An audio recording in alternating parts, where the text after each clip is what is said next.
የቪክቶር ዮኬሬስ እና የአርሰናል ፍላጎት እንግዲህ በዚህ ተጫዋች ላይ ጠንከር ያለ እንደሆነ የሚታወቅ ነው። በቅርቡ እንግዲህ የሚወጡ መረጃዎች የሚያሳዩት ዴቪድ ኦርነስቴን፣ ቤን ጃኮብስ፣ ፋብሪዚዮ ሮማኖ አርሰናል ቪክቶር ዮኬሬስን እንደሚፈልጉና ጠለቅ ያለም ፍላጎት እንዳለው የአንድሬ በርታ መምጣት አርሰናልን ከቤንጃሚን ሴስኮ ይልቅ ወደ ቪክቶር ዮኬሬስ ፊታቸው እንዳዞሩ ይታያል። ይህንን በተደጋጋሚ በዚህ ፕሮግራማችን አድርሰናችኋል። ዛሬ ግን ለምን አርሰናል ፈለገው? ከማይክል አርቴታ ጨዋታ ጋር እንዴት ይሄዳል? በየትኛው በኩል አርሰናልን የተሻለ ሊያደርገው ይችላል በሚል በቁጥራዊ መረጃዎች መጠናል። የቪክቶር ዮኬሬስን እያንዳንዱን ያስቆጠራቸውን ጎሎች እንተነትናለን። የትኛው ለአርሰናል አጫወት ይሆነዋል የሚል ስለዚህ በሚገባ ጥሩ ፕሮግራም እንደሆነ አስባለሁ። ለምንስ አርቴታ ከቤንጃሚን ሴስኮና ከቪክቶር ዮኬሬስ የትኛው የተሻለ ሊሆን ይችላል? የአሌክሳንደር ኢዛክ ጉዳይ የዋጋ ጉዳይ እንጂ አሌክሳንደር ኢዛክ ለአርሰናል ተመራጩ አጥቂ እንደሆነ የምታውቁት ነው። ስለዚህ አርሰናሎች የተሻለ ብቃት ያለው የተሻለ ፐርፎርማንስ ያለውን ተጫዋች ለማስፈረም ጥረታቸውን የሚያደርጉ ይሆናል። ቪክቶር ዮኬሬስ ለአርሰናል ቢፈርም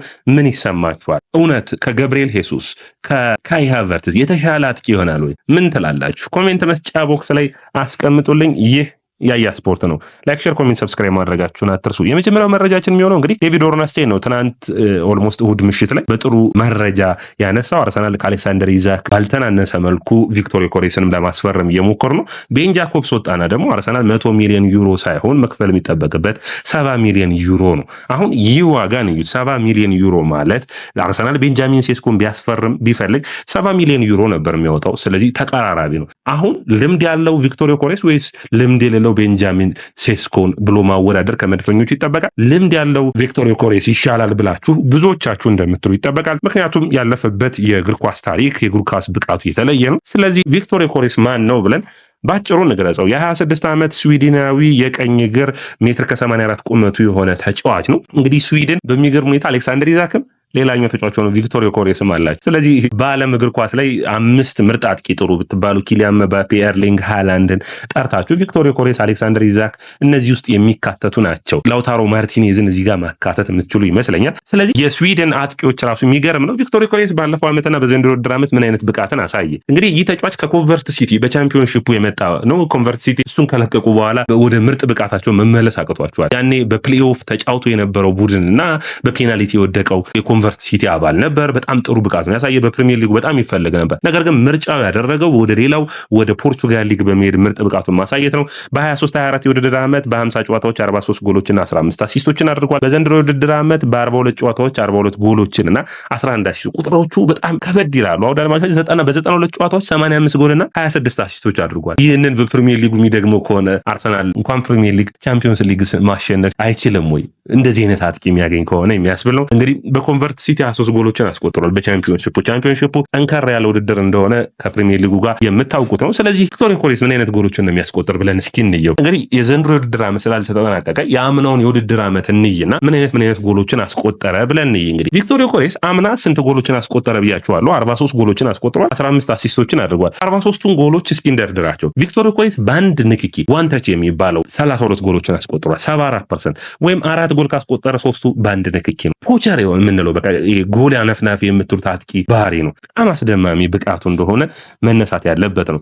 ነገር ግን እዚህ ጋር ደግሞ በተቃራኒው ደግሞ መታየት ያለበት ከሳጥኑ ውጭ ደግሞ አንድ ጎል ብቻ ነው ያስቆጠረው። እቺ ትንሽ አሳሳቢ የምትሆናት አርሰናል በተለይ በብዙ ቡድኖች ወደኋላ ዲፕ ብሎክ ስለሚጠቀሙ ከሳጥኑ ውጭ ሹት አድርጎ የሚያስቆጠር አጥቂ ያስፈልጋቸዋል። ስለዚህ ይህንን ከአርቴታ ጋር ማዋሃድ የሚጠበቅበት ነው። ሌላኛው በጣም የጠበቁት የነበርና ብዙ ነው ያላገኙት ከኋላ የመሮጥ ወይም ስፔሶችን ሪድ አድርጎ ወይም ስፔሶችን አንብቦ ከኋላ በካውንተር አታክ የመሄድ አቅሙን በምትበት ጊዜ 9 ጎሎችን ያስቆጠረው። ያ ማለት 21% የሚሆኑት ጎሎች በትራንዚሽን ነው። ስለዚህ ለአርሰናል ትራንዚሽን የሚያግዘው ብዙ ጊዜ የስፔስ ፈላጊ አጥቂ ነው እንለዋለን ዮኬሬስን። ነገር ግን እንደዛ እንዳልሆነ ያሳያል። ይሄ ቁጥር እንግዲህ ከዛ ይልቅ በመጀመሪያ ንክኪ ጎሎችን ያስቆጥራል። ከሃሪ ኬን ጋር በጣም የሚመሳሰል ባህሪ ነው በመጀመሪያ ንክኪ ጎሎችን ማስቆጠር። ከዛ ለአርሰናልም ለቪክቶር ዮኬሬስ ማሳሰቢው ቡድኖች አርሰናልን በዲፕ ብሎክ መግጠም አርሰናልን ማቆም አድርገው ያስቡታል።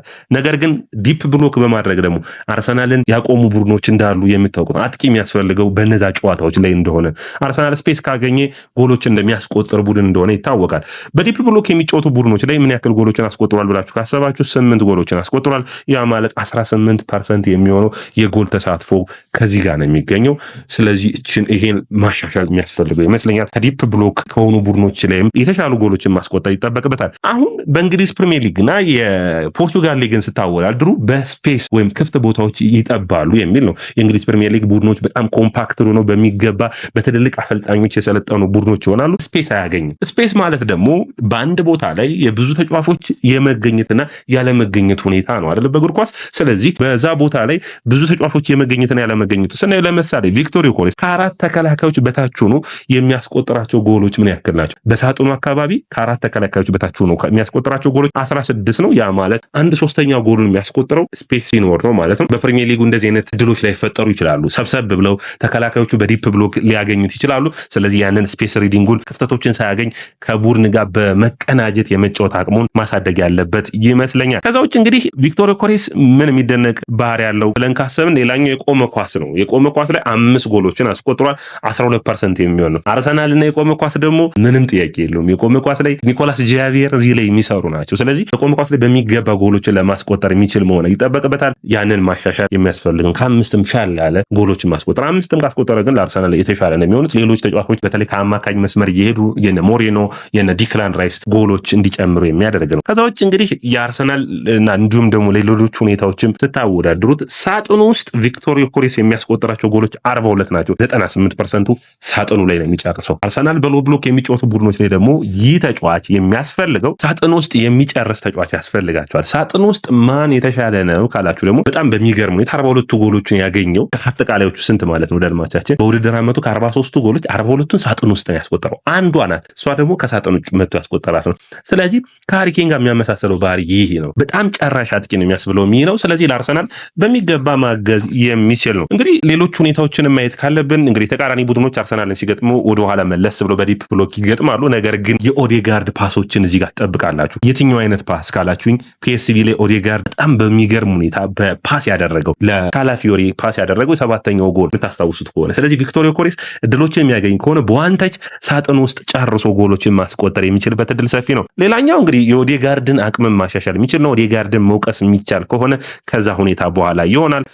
ሌላኛው ማንሳት የሚጠበቅብን እንግዲህ ስታንዳርድ ፉትቦል የሚባል አለ። የምታውቁት ነው እንግዲህ ፉትቦል ሪፈሪ የምንለው ማለት ነው። ስለዚህ ምንድነው የሚያደርገው የእያንዳንዱን በአንድ ዓመት የውድድር ዓመት ያስቆጠሩትን ጎሎችና የእያንዳንዱን አጥቂዎች አንጻር አወዳድሮ በምን ያክል ፐርሰንታይል ላይ በምን ያክል ብቃት ላይ መቀመጥ እንደሚችል የቪክቶር ዮኬሬስን አስቀምጧል። እሱን እናርሳት። የመጀመሪያ የሚሆነው ኤክስፔክትድ አሲስቱን በማድረግ ነው። ትልልቆቹን ቁጥሮች ነው ያመጣውላችሁ።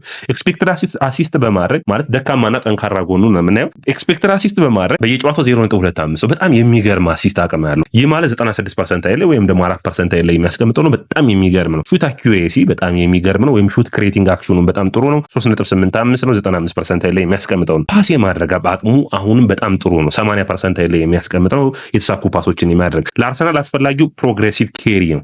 ኳሱን ወደፊት ይዞ የሚሄድ የአርሰናልን ከመከላከል ወደ ማጥቃት በፍጥነት የመመለስ አቅም አለው። ሩጫ የማይደክመው ተጫዋች ነው። በጣም ፈጣን ሯጭ አይደለም፣ ነገር ግን የማይደክመው አይነት ሯጭ ነው። ጥሩ ለአርሰናል የሚያስፈልገው ነው። 4.29 ኳሶችን ያደርጋል። 96% ላይ የሚያስቀምጠው ነው። ዳድማዎቻችን ፕሮግሬሲቭ ኬሪው ከዛዎች ደግሞ ፕሮግሬሲቭ ፓስ ያደርጋል። ደግሞ ለሌሎች ደግሞ ያቃብላል። ለሳካና ለማርቲኔሊ የምትጠብቋቸው አይነት ኳሶች ማለት ነው። ወደ 10 ኳሶችን በጨዋታ ያደርጋል 97% ላይ። ስለዚህ የአርሰናል መልሶ ማጥቃትን በእነዚህ አይነት ቁጥሮች ያሻሽሏል። ምን ደካማ ጎን አለው? ማይክል አርቴታና ቪክቶር ዮኬሬስ ሊያጣላቸው የሚችለው ሀሳብ መከላከሉ ላይ ነው። የአርሰናል እንግዲህ በጥንቃቄ ካያችሁት እንግዲህ አርሰናል የሃቨርትዝና የሄሱስ አይነት አጥቂዎች ያሉት ነው። በጣም ተመልሰው ወደኋላ የሚከላከሉ ኦልሞስት የአማካኝ ያክል ተከላካይ የሆኑ ተጫዋቾች ናቸው። እነዚህ አይነት ተጫዋቾች ያሉት የቪክቶር ዮኬሬስን ቁጥሮች ስናይ በታክል በኢንተርሴፕሽን በብሎክ ዜሮ ናቸው። ወደኋላ ተመልሰው ማለት በክሊራንስ 20% ላይ ነው የሚቀመጠው። በጣም ደካማ ነው። ስለዚህ የአየር ላይ ፍልሚያዎችን በማሸነፍ 0.56 ኦልሞስት በአየር ላይ ኳስ ይከላከላል ኮርና ሲወጣ ማለት ነው። ይህንን ማሻሻል የሚጠበቅበት ይሆናል። ማይክል አርቴታ ጋር በሚገባ ቁጭ ብለው መስራት ያለባቸው ሀሳብ ወደኋላ የአርሰናልን አጨዋወት አርሰናልን ኮምፓክትነስ መፍጠር ላይ በሚገባ ሊሰራ ይችላል።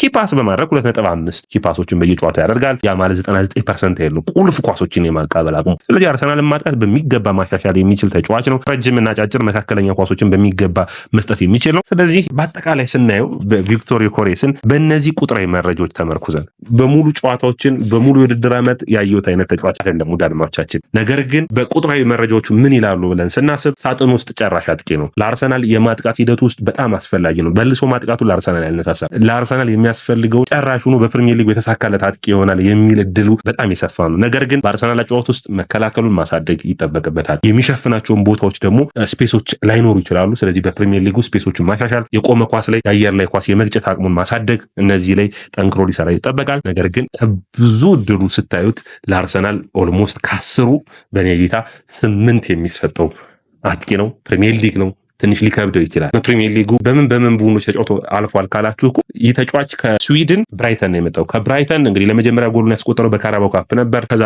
ከነ ማካሊስተር ጋር አብሮ የመጣ ነው። ማካሊስተር ሲሳካለት እሱ ብዙ አልተሳካለትም። እድሜያቸው እኩል ነው፣ 26 ዓመት ነው ሁለቱም ተጫዋቾች የሚገኙት። ይህ ተጫዋች በውሰት ወደ ስዋንሲ ወደ ኮንቨርት ሲቲ ከዛ በኋላ ወደ ስፖርቲንግ ሊዝበን አቀና። ከስፖርቲንግ ሊዝበን አርሰናል ከመጣ ኮንቨርት ሲቲ ላይ ያሳየውን ብቃቱን በእነዚህ ቡድኖች ላይ ማሳየት ይጠበቅበታል። የተጫወታባቸው ቡድኖች የተሳካ ጊዜን ያሳለፈው በስፖርቲንግ ሊዝበንና በኮንቨርት ሲቲ ነው። በስዋንሴ በብራይተን ደካማ ብቃት ነበር። በስዊድን ግን ከ20 ዓመት በታች ብሔራዊ ቡድናቸው ውስጥ ጥሩ ብቃቱን ካሳዩ ተጫዋቾች ውስጥ አንዱ ነበር። ያንን ተከትሎ ነው ብራይተን ያስፈረሙ።